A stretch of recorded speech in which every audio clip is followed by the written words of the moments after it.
David had been working at the same office for 3 whole years. Every morning was exactly the same. He would arrive at 8:30, make his coffee black with 1 sugar, and sit at his desk by the window. His co-workers knew him as the quiet guy who always finished his work on time but never really talked much during lunch breaks. The office was one of those typical places you see in movies. Gray cubicles, fluorescent lights that buzzed slightly, and the constant sound of keyboards clicking. David actually liked it this way. No drama, no surprises, just predictable days that started and ended the same way. He had his routine down to a science. That Tuesday morning started like every other Tuesday. David grabbed his usual coffee, checked his emails, and was settling into his daily tasks when something changed. The elevator doors opened with their familiar ding, and suddenly the whole atmosphere of the office felt different. She walked in like she owned the place. Not in an arrogant way, but with this natural confidence that made people look up from their computer screens. David found himself staring, which was unusual for him. He was typically the type to keep his head down and mind his own business. The new woman had shoulder-length dark hair and wore a professional blue blazer that somehow looked more stylish than anything else in their conservative office. But it wasn't what she wore that caught everyone's attention. It was how she carried herself. She walked with purpose, like she knew exactly where she was going and what she was going to do when she got there. Within 5 minutes, word spread through the office like wildfire. The new hire was going to be leading the digital marketing department. This was big news because that department had been struggling for months. 3 people had quit in the past 6 months, and everyone wondered who would be brave enough to take on that challenge. At 10 o'clock, their manager called everyone into the conference room for the usual monthly meeting. David normally sat in the back corner, but today the room felt more energetic than usual. Everyone was curious about the new addition to their team. When introductions began, most people gave the standard responses. "Hi, I'm John from accounting, been here 4 years." "Hello, I'm Lisa from HR, nice to meet everyone." Simple, boring, forgettable. Then it was her turn to speak. She stood up confidently and smiled at the room. "Good morning, everyone. I'm the new digital marketing director. I know this department has had some challenges recently, but I'm here to change that. I believe in direct communication, creative solutions, and getting real results for our clients." David was impressed. While everyone else had mumbled through basic introductions, she had given them a mini presentation that actually meant something. She spoke clearly, made eye contact with different people around the room, and seemed genuinely excited about her new role. "I'll be spending the next few weeks learning about each of your departments," she continued, "because good marketing means understanding every part of the business. I hope you'll all be patient with my questions." The manager looked pleased, which was rare. Even the office skeptics seemed interested in what she had to say. David found himself actually looking forward to hearing more about her plans, which was definitely not his usual reaction to office meetings. During the meeting, she asked smart questions that made their boss think before answering. Questions like, "What's our biggest challenge with client retention?" and "How do we currently measure campaign success?" These weren't the typical safe questions new employees usually asked. She was clearly someone who wanted to understand the real problems and find actual solutions. David noticed that when she listened to answers, she really listened. She took notes, nodded thoughtfully, and asked follow-up questions that showed she was processing the information. This was refreshing in an office where most people seemed to zone out during meetings. Halfway through the presentation about quarterly goals, something unexpected happened. David was taking his own notes when he felt someone looking at him. He glanced up and realized the new director was looking directly at him. Instead of doing what he usually did when caught staring, which was quickly look away and pretend to be busy with his papers, something made him hold her gaze for a moment. She gave him a small smile that seemed to say she had noticed him noticing her. The moment lasted maybe 3 seconds, but it felt much longer. David felt his heart beat a little faster, which was ridiculous because they hadn't even spoken to each other. He was 28 years old, not some teenager getting nervous about eye contact. When the meeting ended, people slowly filtered back to their desks. David gathered his papers and was heading toward the door when he heard her voice behind him. "Excuse me," she said.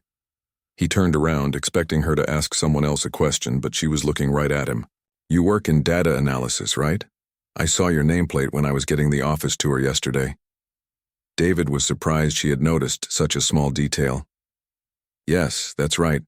I handle most of the performance reports for client campaigns." "Perfect," she said with that same confident smile from the meeting. "I have a feeling we'll be working together soon. I'm looking forward to seeing those reports." Before David could think of a good response, she had already moved on to talk to someone else.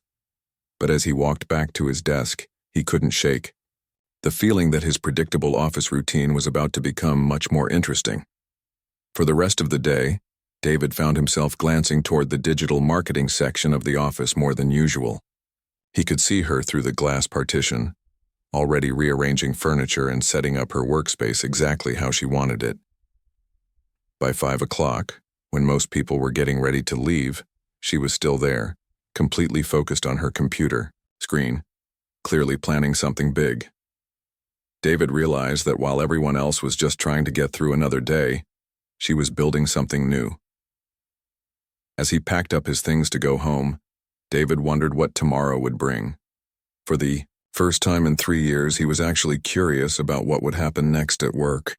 By Thursday, the new marketing director had already made her mark on the office. David could see the changes happening from his desk. The digital marketing department, which had been quiet and disorganized for months, suddenly buzzed with activity. She had rearranged the entire space, brought in a whiteboard covered with colorful charts, and somehow convinced management to approve 3 new project proposals in just 2 days. David found himself impressed by how quickly she worked. While most new employees spent their first week just figuring out where the bathroom was, she was already running productive meetings and making decisions that actually seemed to help the company. The other employees were talking about it during coffee breaks, and the general mood in the office had definitely improved. What David didn't expect was how often their paths would start crossing. It began on Wednesday when he noticed she was staying late, just like he always did. Most people cleared out by 5:30, but David usually worked until 7 to avoid rush hour traffic. He had always been alone during those quiet evening hours, but now he could see her office light on too. Thursday evening, around 6:15, David was walking to the coffee machine for his usual afternoon cup when he found her already there. She was standing with her back to him, reading something on her phone while waiting for her coffee to brew. David hesitated for a moment, thinking about just coming back later, but then decided he was being ridiculous. "Working late again?" he asked, immediately regretting how boring he sounded. She turned around with that same warm smile he remembered from the meeting. "Seems like I'm not the only one. You're here pretty late yourself." "Oh, I usually stay until 7, David said, trying to sound casual while internally panicking about making small talk. "Less traffic on the way home, you know." "Smart thinking," she replied, then surprised him by actually continuing the conversation instead of politely walking away. "I've been trying to understand all the current projects, and honestly, there's a lot to catch up on." David nodded, unsure what to say next. He was much better at analyzing data than talking to people, especially confident people who seemed to have their whole lives figured out. "Actually," she said, leaning against the counter while her coffee finished brewing, "I've been looking at some of the performance reports from the past 6 months. Really detailed work. Very thorough." It took David a moment to realize she was talking about his reports. "Oh, those are mine. I prepare those." "I figured as much," she said, with a knowing look. "They're impressive. Most data analysts just throw numbers together, but yours actually tell a story. You can see patterns, understand what's working and what isn't." David felt his face getting warm. He wasn't used to receiving compliments about his work, especially not from someone who seemed so sure of herself. "Thank you. I just try to be thorough." "It shows," she said, grabbing her coffee cup. "I have a feeling those reports are going to be very helpful for what I'm planning." Before David could ask what she meant, she was already walking back toward her office. But as she passed his desk, she slowed down just enough to say, "Have a good evening, David." The fact that she remembered his name surprised him more than it probably should have. Friday was when things got really interesting. David had noticed that she walked past his desk several times throughout the day, which seemed unusual since her office was in the opposite direction from most of the places she would need to go. The first time, around 10 in the morning, she was carrying a stack of files and gave him a quick smile as she passed. The second time was around 2 in the afternoon. She was talking on her phone about some client presentation, and David couldn't help but overhear how confidently she was handling what sounded like a difficult conversation. She had a way of being firm but polite that impressed him. The third time was around 4:30. This time she wasn't carrying anything or talking to anyone. She just walked past his cubicle, made eye contact, and smiled before continuing on her way. David started wondering if he was imagining things or if she was actually going out of her way to walk past his desk. Each time she passed by, David felt his concentration slip for a few minutes. This was completely unlike him. He prided himself on being focused and professional, but something about her presence was distracting in the best possible way. Around 5:45, when the office had mostly emptied out, David was deep into reviewing quarterly performance data when he heard footsteps approaching. He looked up to see her walking directly toward his desk, not just passing by this time. "Still here, I see," she said, stopping next to his cubicle. "Just finishing up some analysis," David replied, trying to sound more relaxed than he felt. "Mind if I ask what kind of analysis?" she asked, and David was surprised that she seemed genuinely interested.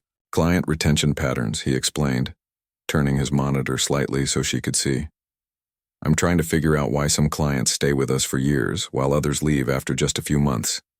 She moved a step closer to get a better look at his screen, close enough that David caught a hint of her perfume. It was something light and professional, but it still made him more aware of how close she was standing.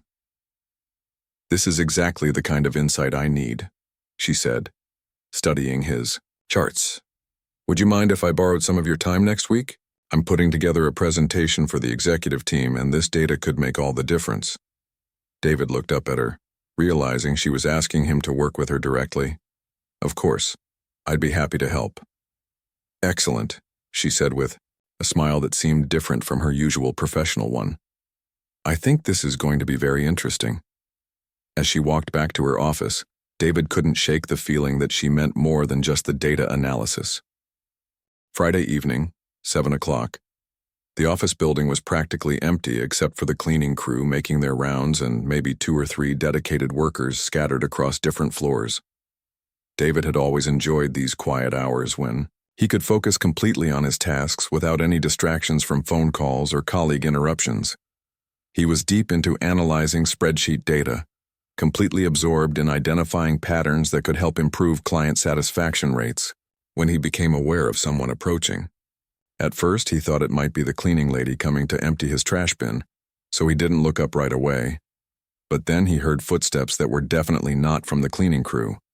These were deliberate, confident steps that seemed to be heading directly toward his workstation. David glanced up from his computer screen and felt his heart skip a beat. The marketing director was walking straight toward him, but something about her approach was different from their previous interactions.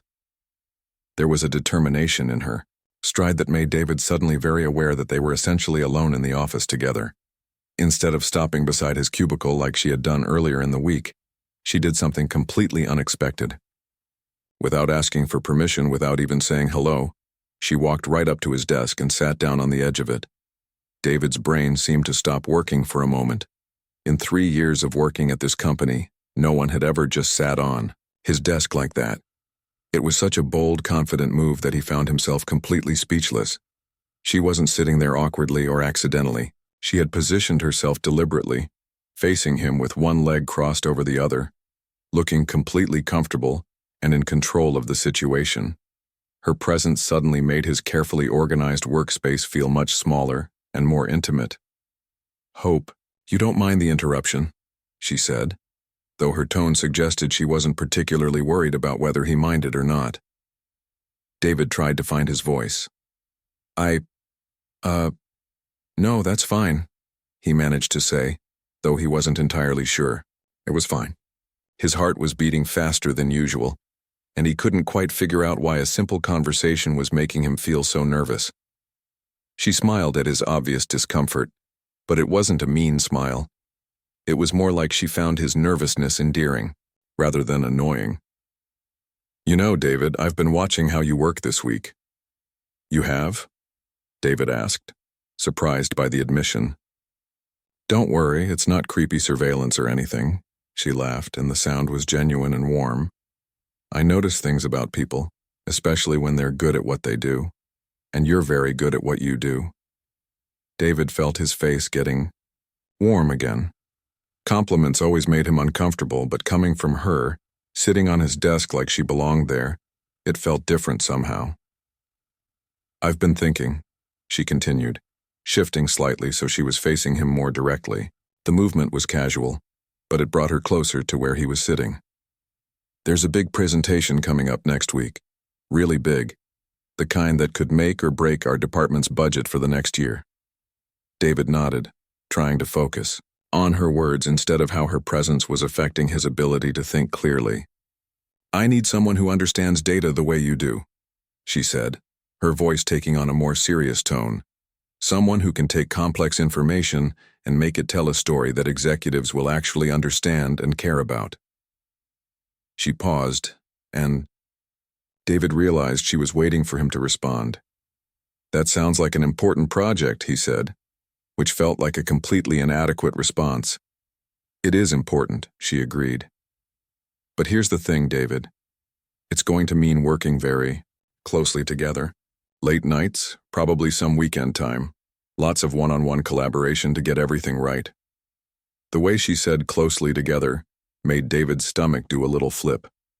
He had spent 3 years carefully maintaining professional distance from his coworkers, keeping things simple and uncomplicated.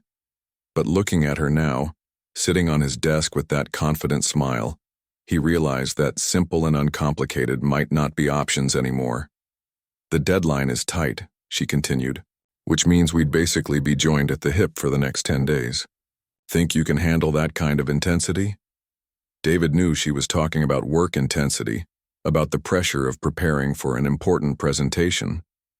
But something in her eyes suggested there might be other kinds of intensity to consider, as well. For a moment he just sat there looking at her, trying to process what was happening. This confident, capable woman was asking him to work with her on something that could impact both of their careers. She was trusting him with something important, and that felt both exciting and terrifying. David started, then stopped. His usual instinct was to be cautious, to think things through carefully before committing to anything that might disrupt his routine. But looking at her, seeing the challenge in her expression, he realized that his safe, predictable routine hadn't gotten him anywhere particularly interesting. "Yes," he said, and was surprised by how steady his voice sounded. "I can handle that." Her smile widened into something that looked genuinely pleased rather than just professionally satisfied. "Good. I was hoping you'd say that." She stood up from his desk, but instead of stepping away immediately, she moved closer to his chair. For a moment, they were close enough that David could see the small details he hadn't noticed before, the way her eyes had tiny flecks of gold in them, how her smile created a small dimple on one side. "I have a feeling," she said quietly, "this is going to be a very interesting 10 days. As she walked back toward her office, David sat there trying to process what had just happened. In the span of 5 minutes, his predictable work life had suddenly become much more complicated, and for the first time in years, complicated felt like exactly what he needed. Monday morning came faster than David expected. Over the weekend, he had replayed Friday evening's conversation dozens of times in his mind, wondering if he had imagined the tension in the air or if something real was developing between them. He arrived at the office 30 minutes early, which was unusual even for him, and spent the extra time organizing his desk and preparing for what he assumed would be their first official collaboration meeting. At 9:15, she appeared at his cubicle with 2 coffee cups and a stack of folders that looked intimidatingly thick. "Ready to dive in?" she asked, handing him one of the cups. The coffee was exactly how he liked it, black with 1 sugar, which meant she had been paying attention to details he didn't even realize she could have noticed. You remembered how I take my coffee, David said, genuinely surprised. I notice things, she replied with that familiar confident smile, especially about people I'm going to be working closely with. They spent the morning in the small conference room, and David quickly realized that working with her was nothing like his usual solo projects. She had a way of thinking out loud that was both energizing and slightly overwhelming. While David typically worked through problems methodically and quietly, she bounced ideas around the room, asked rapid-fire questions, and somehow made even the most boring data analysis feel exciting. Look at this pattern here, she said, pointing to one of his charts around 11 o'clock. Client satisfaction dropped significantly in month 4 of their contracts. Why do you think that happens? David studied the data he had created but never really questioned. I'm not sure. Maybe that's when the initial excitement wears off. Or maybe that's when we stop paying attention to them, she suggested. What if we could identify that drop-off point and intervene before it happens? This was exactly the kind of thinking that impressed David about her.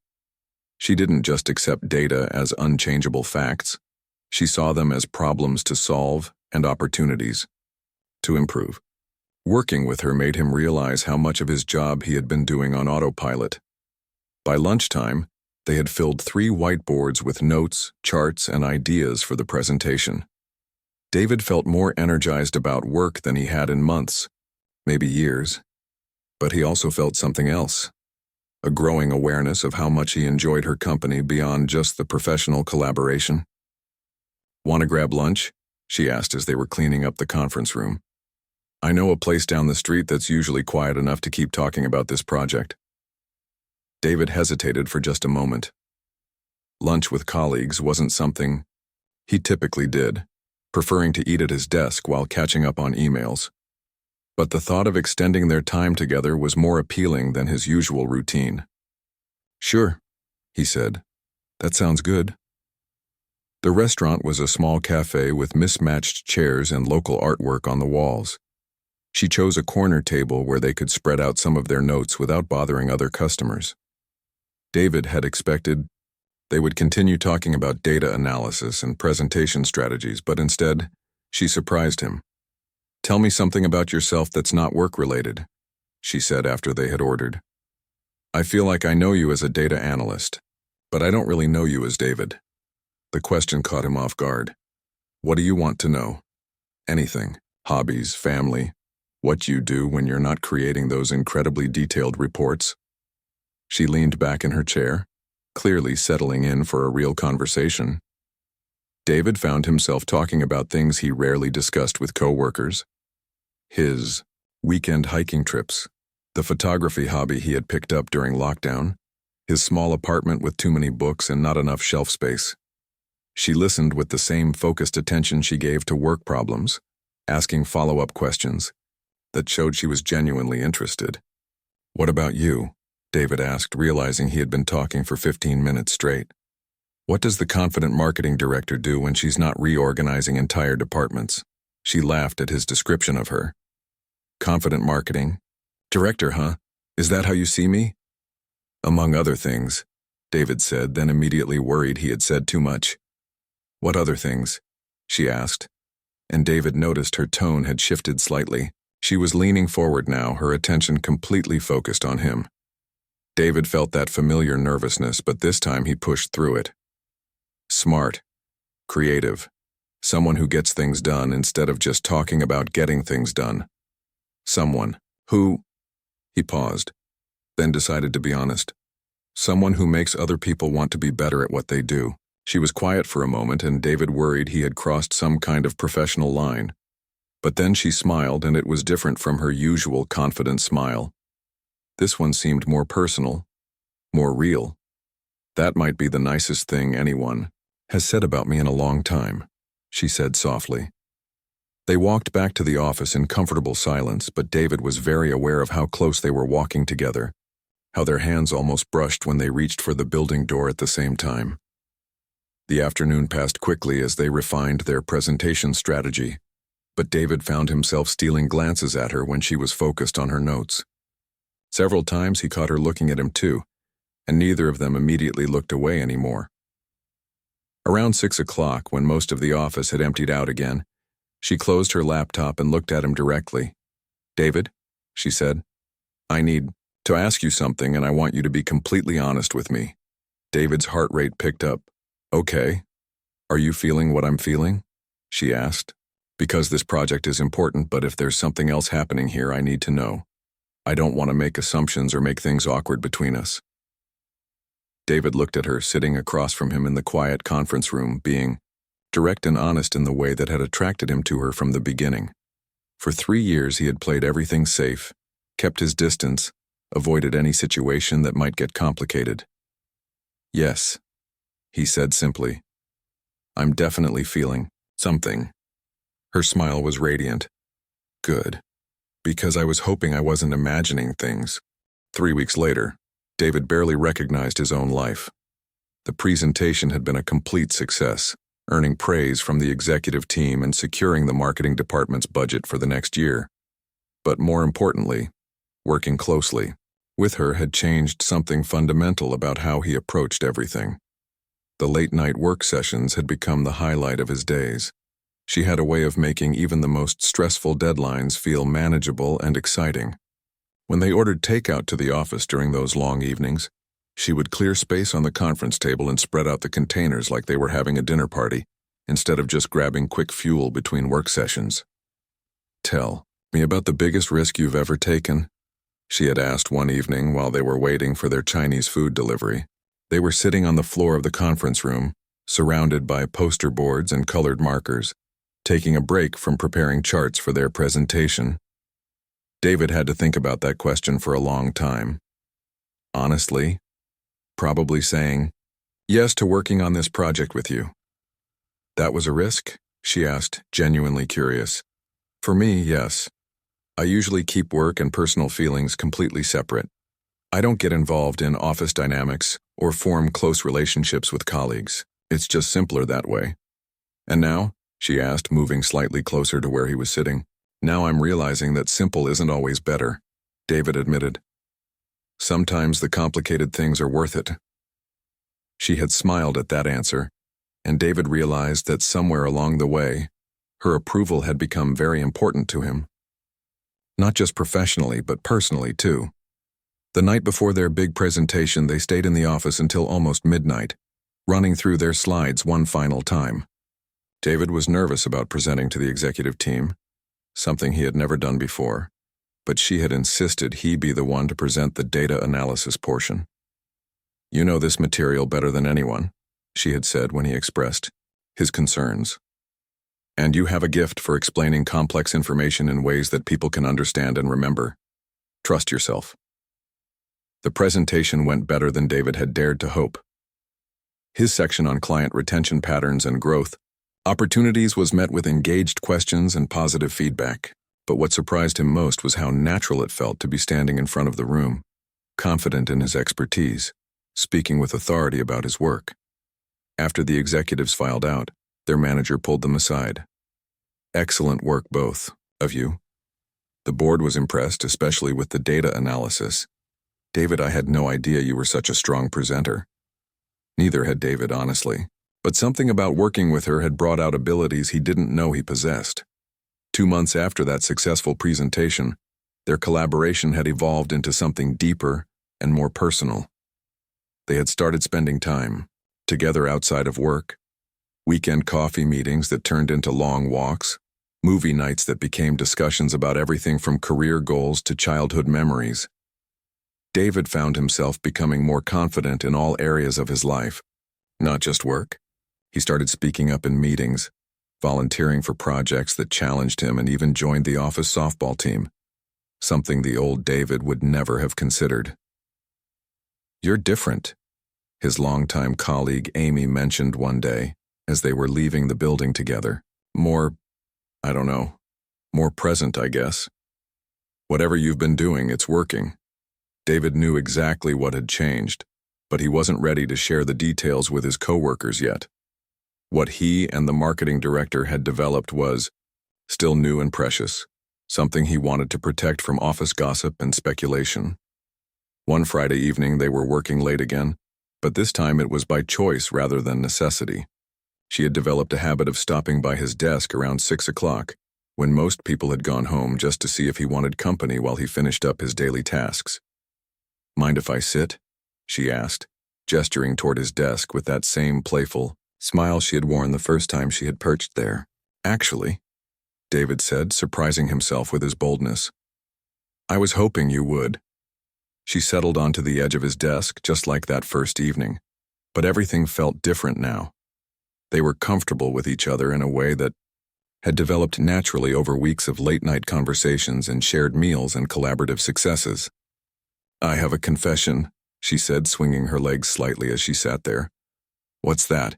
David asked, turning his chair to face her completely. "That first week, when I kept walking past your desk? That wasn't accidental.